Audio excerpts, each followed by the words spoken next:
Hey, Ash here.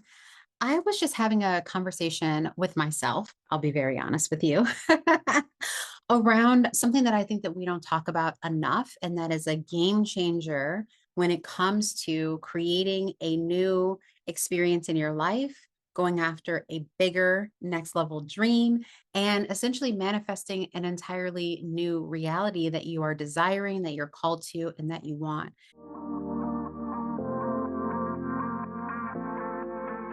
If you don't know me, my name is Ashley Johns. I am a creator.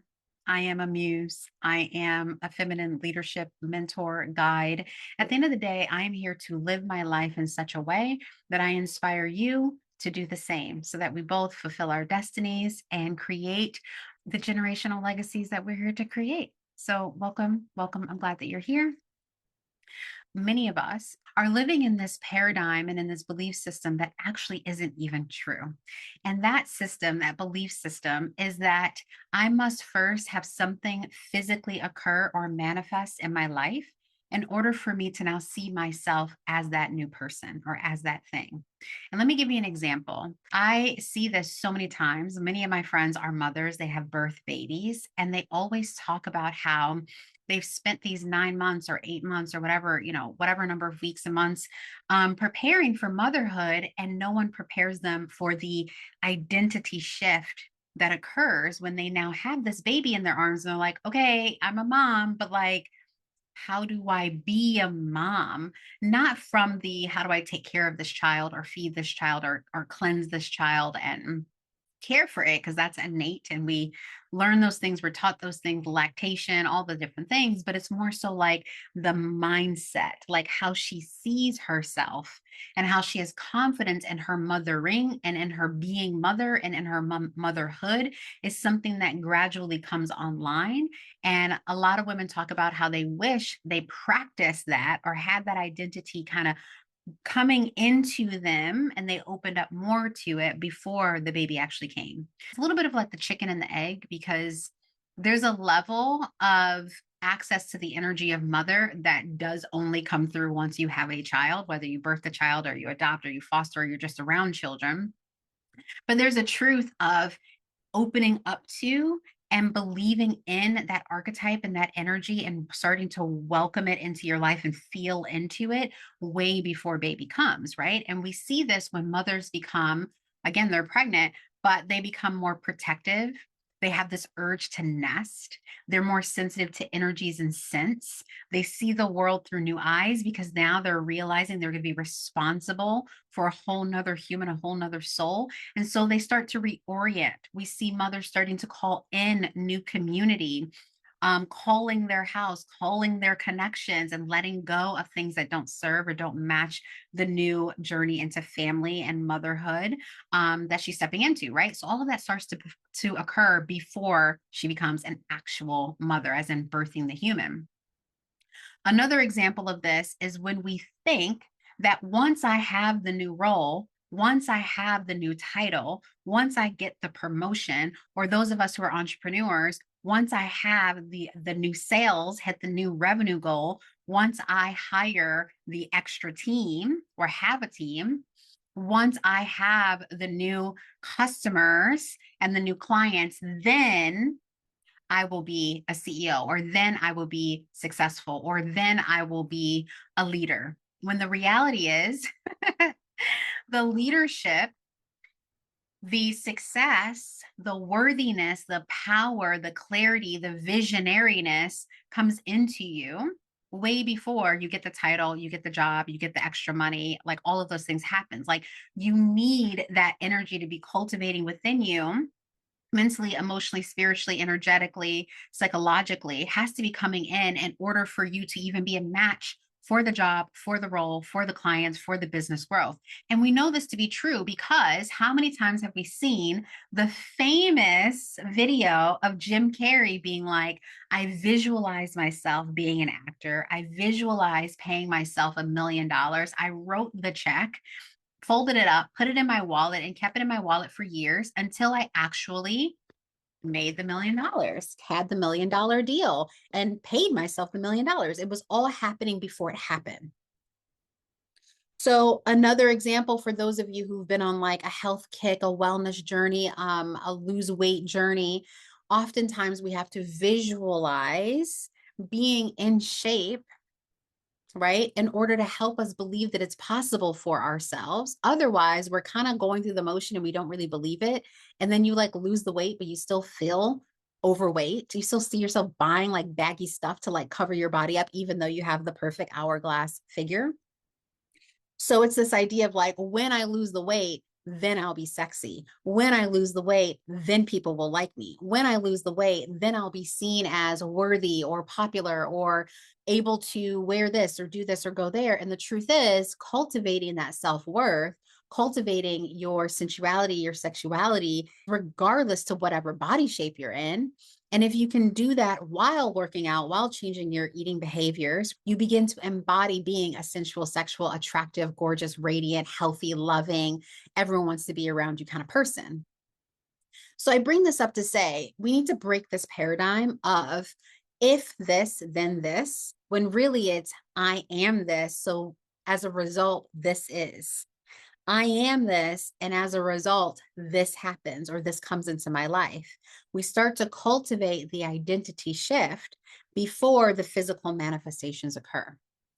Now, there is times when it's so rightful to create the evidence, especially if it's a tangible thing. And we hope that by creating the tangible evidence, then it starts to rejigger our neural pathways and we can see ourselves differently. But in my experience, you can create the manifestations, but the identity, the belief system, the way of being doesn't shift. Like that is another level of work. So the physical work and taking the physical actions is one thing, but the psychological shift, the belief shifts, the identity shift is a whole nother thing. You might be wondering why I'm talking to you about this today. And the reason being is because I've been in identity shift for 3 years now, and it's starting to like really drop in. And that identity shift is shifting from being known first and foremost as a coach and a mentor and a guide to being known as an author, a speaker, and a teacher. One of my favorite sayings is I teach by living. Things that I've seen in my life, things I've seen in my clients' life, things that I just pick up because I'm clairvoyant. I can teach these things to people, and I often teach in metaphors and like vignettes and storytelling and things like that. However, I did not build my business and my life off of being a teacher. I built it off of coaching, whether it's group programs or one to one. So this shift, I can easily go and say, okay, writing the book, officially an author, outline the modules, officially a teacher, have spoken on stages for free and paid. I'm a speaker, but it's not true because in my mind, I still see myself as a coach and a mentor and a guide first and foremost, and only doing speaking and teaching as supplementary or secondary. And I actually want to flip flop those positions and be seen as an author and a speaker and a teacher first, and some coaching, some guiding, some mentorship secondarily. In order to do that, I have organized the steps and the journeys that I have gone through to help rejigger my own identity in my mind and get comfortable being a different version of myself, centering a different version of myself, and realizing that that is who I am and not reverting back to the old version of myself. Now, you also might be wondering, why is this important? In whatever transition you are in that brought you to this video, many people have worked with me through transitioning from being single and not on the dating scene to getting in a serious relationship and adjusting to seeing themselves as a person who is capable and worthy and comfortable and safe being in a serious relationship and seeing the beauty of that and going through the detoxification and the new programming of that being your new reality. I've also been very familiar with the journey of becoming a wife and what does it look like to and feel like to create my own identity of wifehood, not what the internet says, not what my family has thought or my mother puts on me or other women in the world say, but feeling the codes of becoming a wife before you're even a wife. I personally did this. I was completely single, not dating anyone, and just felt this energy of becoming a wife come over me. And next thing you know, a few months later, about almost 3 months later, I was engaged. I was started dating someone. We made a decision and we got engaged. The energy of something, of an identity, and the mindset and the beliefs and the ways of being to embody that new identity actually comes first before it manifests. You might be wondering why this is important. And the reason being is when you start to take in a new identity and you start moving and thinking differently with it, you are able to restructure your life to reflect and accept and to be an extension of that identity or that new way of being with way more ease.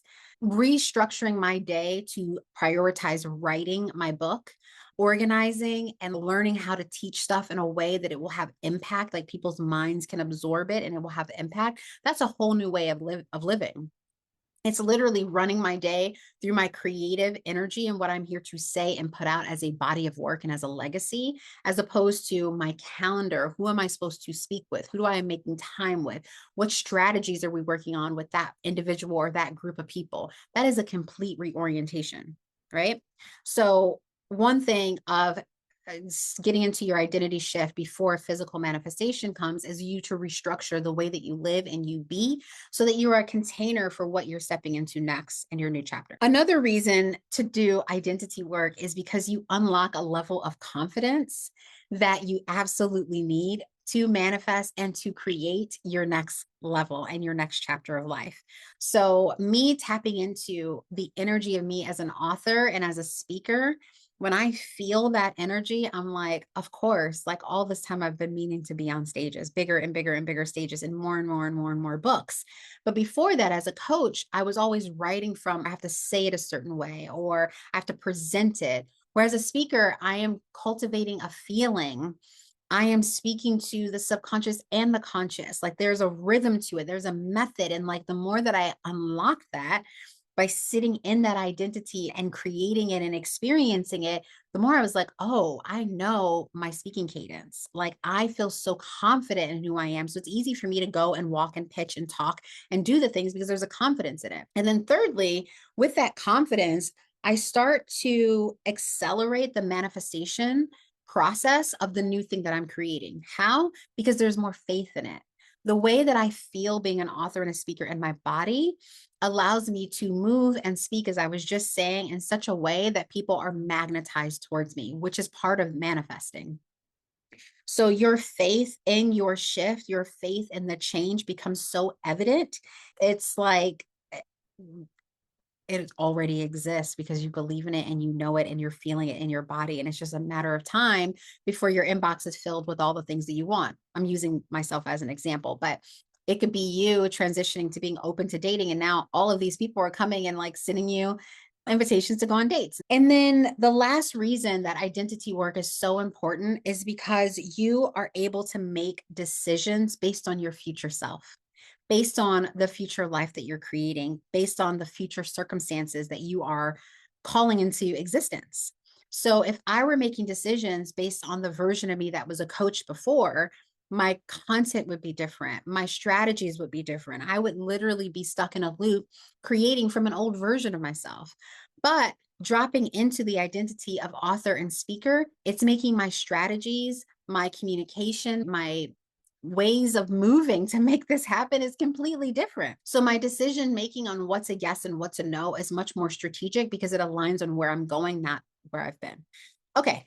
So if any of this is resonating with you and you're thinking about how you yourself have been stuck, a little stuck in an identity shift, or you are wanting to open up to an identity shift, I have an invitation for you. I am opening up a 4-week course. It's a course where I'm going to teach you the things that I learned in order to help me step into the new identity. Now, for me, it's a new identity of being an author, but for you, it can be a new identity of anything that you want. It is not only exclusive for coaches and authors or speakers.